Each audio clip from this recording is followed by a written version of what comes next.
ដំណឹងមិនតាន់បងប្អូនអ្នកគ្នាជួយ share ម្នាក់មួយគឺថាព្រឹកនេះថ្ងៃទី19ខែវិច្ឆិកាគឺមានការផ្ទុះអាវុធហើយនៅឯឃុំថ្មដាស្រុកវាលវែងបងប្អូនហើយនេះគឺជាព័ត៌មានច្បាស់ការមួយដែលក្រសួងការពារជាតិបានចុះផ្សាយអញ្ចឹងនៅព្រឹកនេះគឺម៉ោងខ្ទង់11បងប្អូនអ្នកគ្នាឥឡូវខ្ញុំនឹងអានសំណេររបស់ក្រសួងការពារជាតិបានផុសហើយយើងដឹងស្រាប់ហើយតែក្រសួងការពារជាតិផុសគឺដឹងតែច្បាស់ការ 100% ហើយព្រោះថាក្រសួងការពារជាតិអត់ផុសលេងសើចទេហើយគឺផ្លាកសញ្ញារបស់ក្រសួងការពារជាតិគឺចេញជាពណ៌ក្រហមតែម្ដងហើយនោះគឺជាការអាសន្នមួយដែរបាទអញ្ចឹងក្រសួងការពារជាតិក៏បានចុះផ្សាយថានៅព្រឹកថ្ងៃទី19ខែវិច្ឆិកាឆ្នាំ2025នៅវេលាម៉ោង 11:08 នាទីព្រឹកក្រុមអ្នកអង្កេតការអាស៊ាន AOT ក្រោមការសម្របសម្រួលរបស់ក្រសួងការពារជាតិកម្ពុជាបានចុះទៅពិនិត្យនិងផ្ទៀងផ្ទាត់ការអនុវត្តបទឈប់បាញ់នៅច្រកមួយនៅច្រកចមួយឃុំថ្មដាស្រុកវាលវែងខេត្តពោធិ៍សាត់នៅក្នុងកំឡុងពេល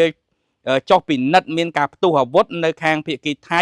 ដើម្បីសុវត្ថិភាពក្រុមអ្នកអង្កេតការអាស៊ានសម្រាប់ផ្អាកការចុះផ្ទៀងផ្ទាត់នៅតំបន់នោះនិងដកថយត្រឡប់មកវិញបាទនេះគឺច្បាស់ការមែនតើអញ្ចឹងនៅម៉ោង 11:08 នាទីព្រឹកនេះទេបងប្អូនអរគ្នាទៅឥឡូវហ្នឹងគឺមានការផ្ទុះអាវុធនៅថ្មដានឹងហើយប៉ុន្តែអ្វីដែលពិសេសនោះគឺថាយើងមានអ្នកក្រុមអង្កេតការនៅទីនោះផ្ទាល់តែម្ដងដែលជាសាក្សីអញ្ចឹងសារនេះប្រហែលជាថៃប្រហែលជាអត់មានលេសមានអីសម្រាប់ដោះសារទៀតទេពីព្រោះថាចៃដន្យអីគឺថាក្រុមអ្នកអង្កេតការដែលក្រសួងការពារជាតិបានសម្របសម្រួលហ្នឹងគឺគាត់បានចុះទៅអង្កេតការនៅទីនោះបាទហើយមូលហេតុដែលរឿងនេះកើតឡើងហើយមានអ្នកអង្កេតការនៅទីនោះពីព្រោះអីខាងក្រសួងគេហៅថាសារព័ត៌មាន Fresh News ក៏បានចុះផ្សាយដែរអំពីការក្រងវាយប្រហារបាទកងទ័ពថៃនឹងក្រងវាយប្រហារចូលទៅក្នុងតំបន់ថ្មដាហ្នឹងប៉ុន្តែខាង Fresh News គាត់ដាក់ថាថ្ងៃទី18បាទ18ម្សិលមិញនេះនឹងមានការគេហៅថាវាយលុកចូលអញ្ចឹងទៅប៉ុន្តែដោយសារតែយើងវាយស្មៅប្រអើលពោះទៅខាងភាគីថៃហ្នឹងក៏អត់បានវាយចូលថ្ងៃទី18ដែរប៉ុន្តែថ្ងៃទី19នេះបាទគឺវាបានការវាយចូលហើយឥឡូវខ្ញុំសូមបញ្ជាក់ព័ត៌មាន Fresh News ដែលគាត់បានផ្សាយបន្តិចបាទអញ្ចឹងគាត់បានចុះផ្សាយថាព័ត៌មានថ្មីកងទ័ពថៃត្រូវបានគេរាយការណ៍មកថាកំពុងកំណត់គោលដៅតំបន់ថ្មដានិងអូភ្លុកដំរីខេត្តពោធិ៍សាត់នៅថ្ងៃទី18វិច្ឆិកាបាទគឺ2កន្លែងបាទគឺតំបន់ថ្មដានិងអូភ្លុកដំរីនៅខេត្តពោធិ៍សាត់ជាមួយគ្នាហ្នឹងបន្តថាភ្នំពេញប្រភពព័ត៌មានដែលអាចទុកចិត្តបានខ្ពស់មួយបានប្រាប់ Fresh News ថាកងកម្លាំងយោធាថៃកំពុងរៀបចំធ្វើការវាយប្រហារដោយកំណត់គោលដៅតំបន់ថ្មដានិងអូភ្លុកដំរីនៅក្នុងខេត្តពោធិ៍សាត់នៅថ្ងៃទី18ខែវិច្ឆិកាឆ្នាំ2025នេះបាទនេះគឺជាការផុសរបស់ Fresh News គាត់ថាថ្ងៃ28គេនឹងវាយហើយឥឡូវនេះគឺក្រសួងការពារជាតិបានបញ្ជាក់ច្បាស់តែម្ដងគឺកំពុងតែផ្ទុះអាវុធបាទប៉ុន្តែមិនទាន់បញ្ជាក់ថាមានការបាញ់ឆ្លងឆ្លើយគ្នាឬក៏បាញ់យ៉ាងម៉េចអីយ៉ាងម៉េចទេបាទគឺដំណឹងនេះបងប្អូនកុំអានឆោឡោអីពេកពីព្រោះអីគ្រាន់តែខាងអ្នកនាំពាក្យឬក៏ក្រសួងការពារជាតិហ្នឹងគាត់ប្រាប់ថាមានការផ្ទុះអាវុធពីខាងភាគីថៃបាទអញ្ចឹងការផ្ទុះហ្នឹងបាញ់មកយើងក៏យើងមិនទាន់ដឹងដែរបាទគឺអត់ទាន់បានបញ្ជាក់ទេហើយខ្ញុំនឹងតាមដានឲ្យដិតដល់តែម្ដងចំពោះព័ត៌មានមួយនេះបាទថ្ងៃនេះគឺអត់ទៅណាទេអង្គុយចាំមើលតែម្ដងចាំមើលថាតើមានរឿងអ្វីជាក់លាក់តើថៃពិតជាមានការក្រងវាយឬក៏ចូលវាយថ្ងៃហ្នឹងមែនអត់បាទព្រោះថាតាមដំណឹងមកគឺម្សិលមិញនេះតាមពិតទៅស្ថានភាពដូចជាធូរថយទៅវិញហើយខ្ញុំអត់ដឹងថាមិនបានជា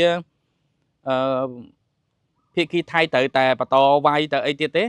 ប៉ុន្តែមែនតើនៅបងប្អូនទាំងគ្នាថៃដូចជាមិនសុខចិត្តទេនៅក្នុងសង្គ្រាម5យប់5ថ្ងៃនេះថៃហាក់បីដូចជាបានបាត់បង់អ្វីច្រើនអញ្ចឹងដោយសារតែថៃគឺព្យាយាមចង់វាយបន្តទៀតបាទចង់ដាក់ថែមទៀតពីព្រោះថា5យប់5ថ្ងៃហ្នឹងហាក់បីដូចជាមិនបានអីពីកម្ពុជាបាទកងទ័ពកម្ពុជានៅឈររឹងដោយដូចបងប្អូនបានដឹងហើយគេថា3ម៉ោងវាយដល់ភ្នំពេញអីចឹងទៅឬក៏គេក្រងវាយយកបាត់ដំបងសៀមរាបស៊ីសផុនអីចឹងទៅដើម្បីដោះដូរជាមួយប្រាសាទផ្សេងជាក់ស្ដែងគឺมันបានសម្រេចដោយបំណងទេបាទគឺទាហានកម្ពុជាបានឈរយ៉ាងរឹងមាំហើយដោយសម្ដេចមានប្រសាសន៍ពីម្សិលមិញបងប្អូនអ្នកគ្នាប្រកាសជាដឹងហើយ អំពីការចោទប្រកាន់របស់ខាងភាគីថៃលៀបពណ៌មកកម្ពុជាថាសពទាហានកម្ពុជាហ្នឹងគឺត្រូវបានគេថាស្លាប់ឬក៏